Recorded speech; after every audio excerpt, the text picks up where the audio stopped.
ننتظر اذا تنفيذ المخالفه لصالح الترجي الرياضي التونسي. تتنفذ المخالفه والهدف الاول. الهدف الاول لصالح الترجي الرياضي التونسي.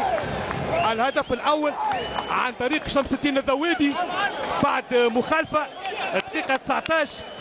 تتغير النتيجه هنا في ملعب الطيب المهيري، وفرحه لبعض جماهير الترجي. نعرف اللي تم السماح ل 50 متفرج من الترجي الرياضي التونسي لحضور هذه المباراه. اذا تتغير النتيجه دقيقه 19 مخالفه والراسيه من شمس الدين الذويدي. دخلت الحارس حمدي القصراوي. هذه هي الكره الراسيه بدون يعني مراقبه دفاعيه. المدافع شمس الدين الذويدي ينجح مره اخرى مع الترجي الرياضي التونسي كمدافع في تسجيل الاهداف. هدف مقابل 0.